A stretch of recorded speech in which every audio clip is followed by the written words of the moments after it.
नमस्कार दोस्तों, मैं हूं अरुण। आप देख रहे हैं online YouTube channel study and fitness by Arun. कैसे हैं आप सभी? अच्छे होंगे। और ये रही मेरी लाल परी ई-मोटोरॉयड X1। लगभग 3 हफ्ते हो चुके हैं इसको चलाते हुए और राइडिंग में मुझे कोई दिक्कत नहीं हो रही। साइकिल अच्छे से वर्क कर रही है। बैटरी की बात करें, चाहे हम इसके मोटर की बात करें, बहुत बढ़िया परफॉर्मेंस है इसका, कोई दिक्कत नहीं है। लेकिन आज का जो वीडियो है दोस्तों, वो संबंधित है सीट से। सीट का थोड़ा सा मॉडिफिकेशन मैंने किया है, वो मैं आपको बताना चाहूँगा। क्योंकि सीट एक ऐसी चीज़ है, एक ऐसा पार्ट्स है साइकिल का, जो कि बहुत ज़्यादा इम्पोर्टेंट है। क्योंकि सीट अगर कंफर्ट होगी तभी आप लंबी राइड कर पाएंगे, इसलिए सीट का कंफर्ट होना बहुत ज़रूरी है। तो छोटी सी प्रॉब्लम मैंने फेस की इतने दिनों में सीट से संबंधित, तो उसी से संबंधित ये वीडियो है। चलिए वीडियो कंटिन्यू करते हैं। जैसा कि दोस्तों आप देख पा रहे हैं, साइकिल की ये सीट मैंने मॉडिफाई की है। ये सीट मैंने दूसरी मंगवा करके और लगवाई है। इससे पहले जो सीट थी साइकिल पे, वो इस तरह की थी। आप देख पा रहे हैं सीट को, बहुत ही नैरो सीट है, बहुत ही छोटा साइज है। लेंथ तो बहुत है, देखो इसकी तुलना में इसकी लेंथ तो ज़्यादा है। जो मैंने अभी सीट मंगवाई उससे इसकी लेंथ ज़्यादा है, पहले जो सीट आई थी ब्रांड के साथ में। लेकिन ये विड्थ इसकी बहुत कम है ना। नैरो सीट है ये, और नैरो सीट में सबसे बड़ी प्रॉब्लम यही होती है। देखो मैं आपको सीट दिखाता हूँ अच्छे से। ये देखिए, ये सीट है जो कि ब्रांड के साथ में आई थी। ब्रांड ने साइकिल के साथ ही हमें ये सीट दी थी। बहुत नैरो है। चौड़ाई जो है इसकी लगभग मुश्किल से 6 इंच है इसकी चौड़ाई, है ना।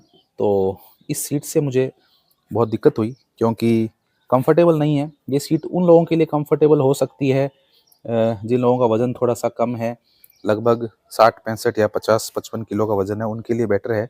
लेकिन जिसका वज़न थोड़ा ज़्यादा है, उन लोगों को इस सीट में बहुत ज़्यादा प्रॉब्लम है। और प्रॉब्लम, सबसे बड़ी प्रॉब्लम जो है वो दोस्तों ये है कि अगर आपका एरिया बहुत अच्छा है, अगर सड़कें वगैरह बिल्कुल प्लेन है, कोई गड्ढे वगैरह नहीं है, तो वहाँ तो आपको कोई दिक्कत नहीं होगी। लेकिन अगर आपके एरिया में, अगर आपके जहाँ आप रह रहे हैं वहाँ पर सड़कें टूटी-फूटी है, गड्ढे हैं रोड में बहुत ज़्यादा, तो आपको इस नैरो सीट के साथ में दिक्कत हो सकती है। अधिकतर जितनी भी स्पोर्ट्स साइकिल आती है, ई साइकिल की बात नहीं है, जितनी भी स्पोर्ट्स या माउंटेन बाइक आती है, साइकिल आती है, उनमें इसी तरह की नैरो सीट जो है काम में ली जाती है। लेकिन इस सीट के साथ सबसे बड़ी दिक्कत यही है कि अगर इसमें कुशन भी कम है, बहुत हल्का कुशन दे रखा है। देखो आप देख पा रहे होंगे, इसकी मोटाई भी ज़्यादा नहीं है।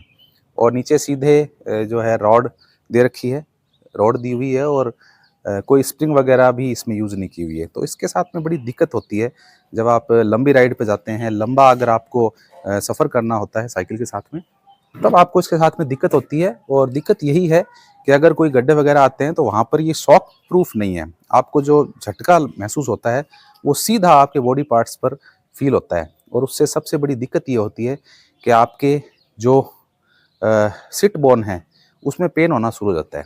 यानी कूल्हों के, दोनों कूल्हों के बीच की जो हड्डी होती है उसको सिट बोन बोलते हैं। और जब आप बैठते हैं साइकिल के सीट के ऊपर, तो आपकी जो सिट बोन है वो उसको कंफर्ट की आवश्यकता होती है। अगर कंफर्ट नहीं होगा तो झटके जितने भी आएंगे साइकिल चलाते समय, वो सारे जो झटके हैं वो आपके सिट बोन पे लगेंगे। आपके वो हड्डी जो है उसको सारे झटके सहन करने पड़ेंगे, और इस वजह से उसमें दर्द होना शुरू हो जाएगा। और एक बार अगर उसमें दर्द होना शुरू हो गया तो वो दर्द लगभग हफ्ता से 10 दिन तक रह सकता है। लंबा चलता है, जल्दी से ठीक भी नहीं होता, और फिर आप साइकिल राइड भी नहीं कर पाएंगे। मेरे साथ भी यही हुआ। मैंने इसको 10-15-20 दिन तक उस सीट को यूज़ किया, नैरो सीट को, और यही प्रॉब्लम हुई कि सिट बोन में दर्द होना शुरू हो गया। और कारण एकमात्र है कि उसमें कंफर्ट नहीं होता बिल्कुल भी। ये सबसे बड़ी बात है। इसीलिए मैंने सीट को मॉडिफाई किया और मैंने एक सीट दूसरी मंगवाई, जो कि आप देख पा रहे हैं। ये सीट देखो, उसके तुलना में आप देखेंगे इसकी, ये देखो मोटाई देखो इसकी कितनी है। और इसके अंदर मेमोरी फोम यूज़ किया हुआ है, जो कि बाइक की सीट के अंदर जो फोम होता है वो फोम यूज़ किया हुआ है। प्लस यहाँ पे देखो वेंटिलेशन के लिए भी आप देख पा रहे हैं, एयर पास हो जाती है। अगर आप लंबा सफ़र करते हैं तो वेंटिलेट होना ज़रूरी होता है, तो यहाँ पर एयर पास के लिए वेंटिलेशन होल दे रखा है। उसके अलावा दोनों ही तरफ जब आपके बट इस सीट के ऊपर टच होते हैं, तो उस वक्त भी क्या है कि यहाँ पर मेमोरी फोम दे रखा है। मेमोरी फोम का एक प्रकार है जो कि एक बेस्ट क्वालिटी का फोम होता है। और नीचे की तरफ अगर आप देखेंगे तो यहाँ पर आपको देखो सीट के दोनों तरफ यहाँ पर कुछ एक दो छोटी छोटी बॉल सी दिखाई दे रही होगी आपको। तो ये जो बॉल है दोस्तों, ये एक्चुअली इसके अंदर स्प्रिंग है, ऊपर प्लास्टिक का कोट लगा हुआ है, अंदर स्प्रिंग है, और वो स्प्रिंग जो कि जब भी खड्डे आते हैं तो सीट अपने आप उन खड्डों के अनुसार एडजस्ट हो जाती है ना।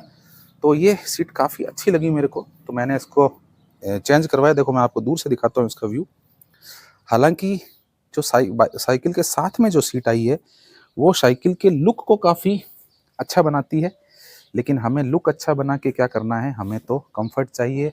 हमें लंबी अगर राइड करनी हो तो हमें सीट की कंफर्टनेस बहुत ज़्यादा ज़रूरी है। इसलिए दोस्तों मैंने ये सीट बाई की है।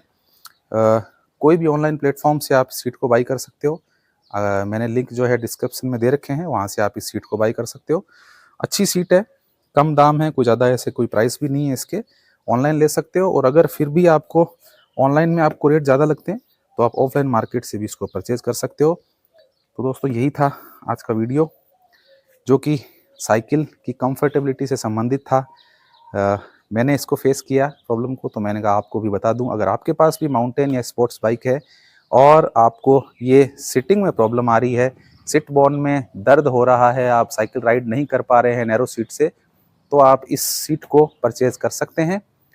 अच्छी सीट है, बेस्ट है। अमेजन, फ्लिपकार्ट, मीशो, किसी से भी आप इसको ऑनलाइन बाई कर सकते हैं, या फिर आप अपने लोकल शॉप से भी इसको बाई कर लें, ताकि लंबे समय तक आप जो है लंबी राइडिंग कर सकें और साइकिल पे लंबी दूरी तक जा सकें। ठीक है दोस्तों, मिलते हैं एक और नई वीडियो के साथ। तब तक के लिए जय हिंद, जय भारत।